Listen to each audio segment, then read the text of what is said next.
Good morning, children. Today, let us start the new chapter Data Handling. In class 6, we have deal with various type of data and we have learned to collect data, organize and tabulate it and present it in the form of bar graphs.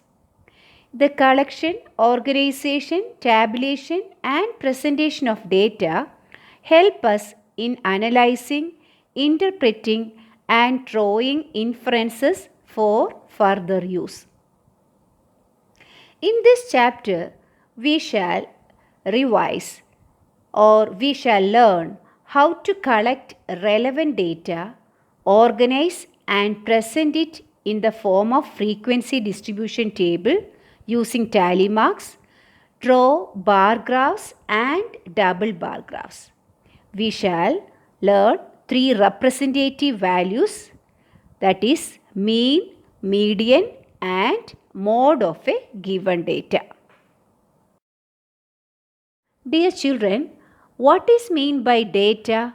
Data is a collection of numbers gathered to give some information.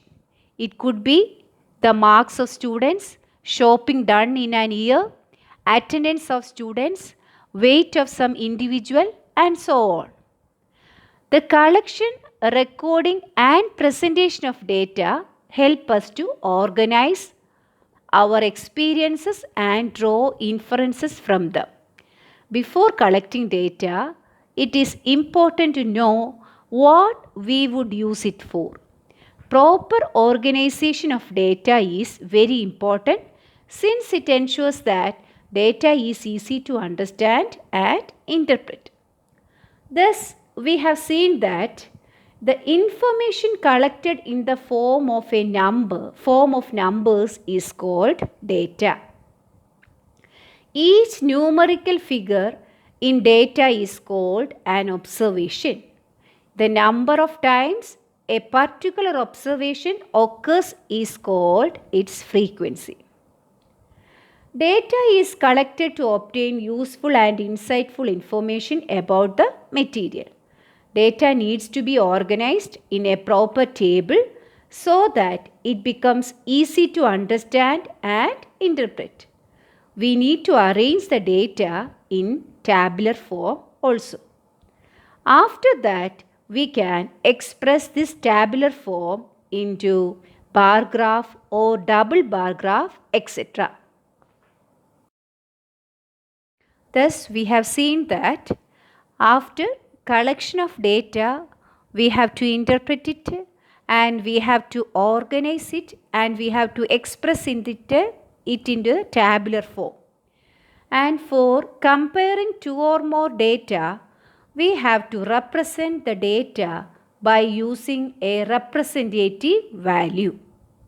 A numerical value which represents the entire data is called a representative value or measure of central tendency of that data.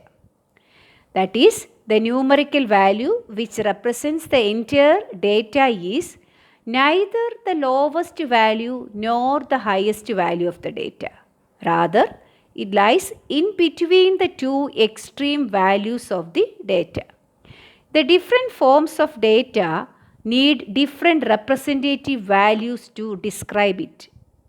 The different representative of measuring central tendency of a data are mean, median and mode. Arithmetic mean. The most common representative value of a group of data is the arithmetic mean or the mean. It can also be named as average. The arithmetic mean or simply mean is defined as sum of the observation divided by number of observations. It values between the maximum and minimum observation of the data. That is, arithmetic mean always lies between maximum value and minimum value of the given data. Let us see this one from this example. The height of Ram is 150 centimeter and that of Rama is 132 centimeter. What is the average height of these two persons? How many observations are here? Two observations. Okay, what is the height of Ram? 150 centimeter and height of Rama is 132 centimeter.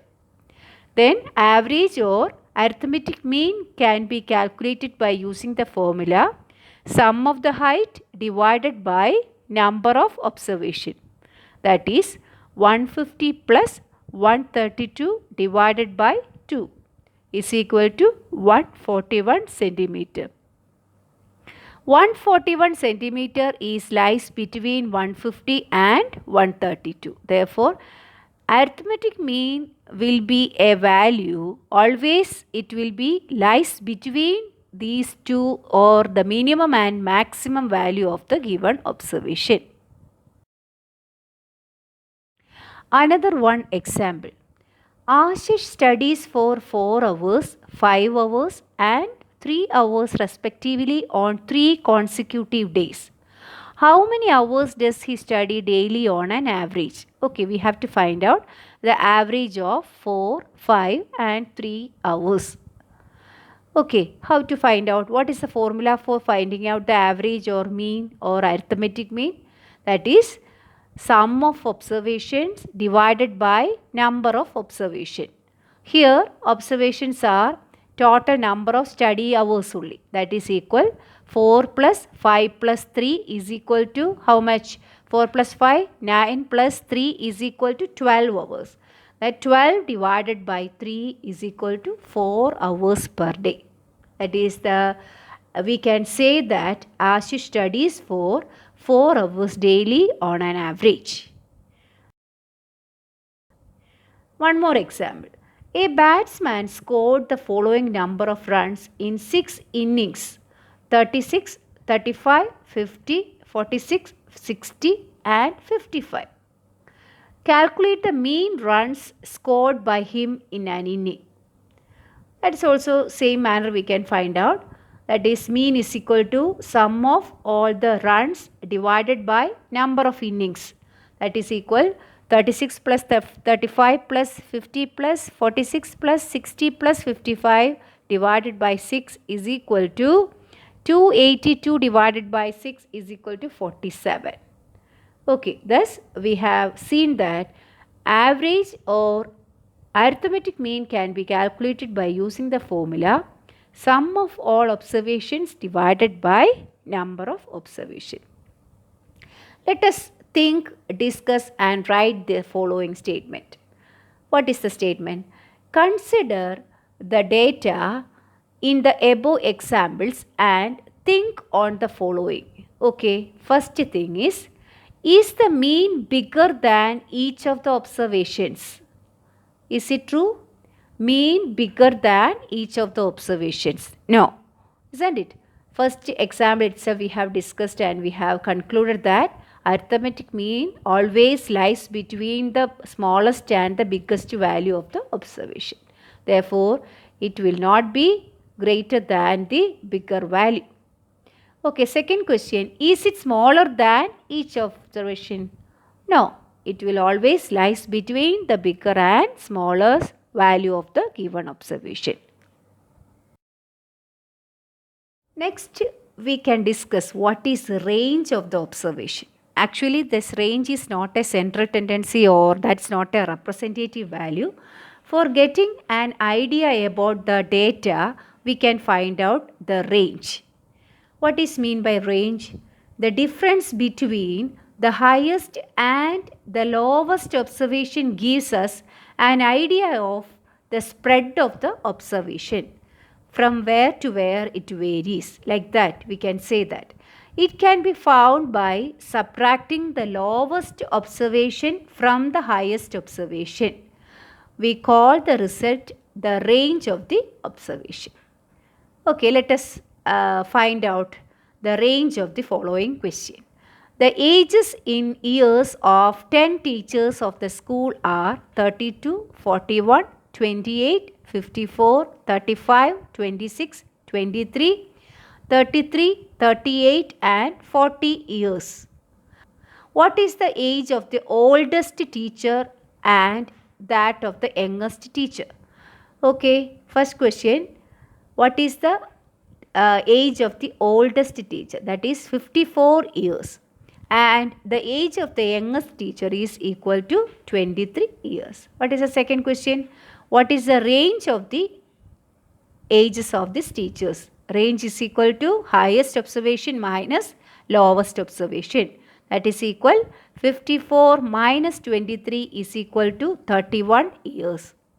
The third question, what is the mean age of these teachers? Okay, you know that mean can be found out by sum of all observations divided by number of observations. That is equal, while we are adding all the ages together, we will get it as 350 divided by 10 is equal to 35 years. Now you can do exercise 3.1, questions 2, 3, 4, 6, 7, 8 and 9. Okay, thank you.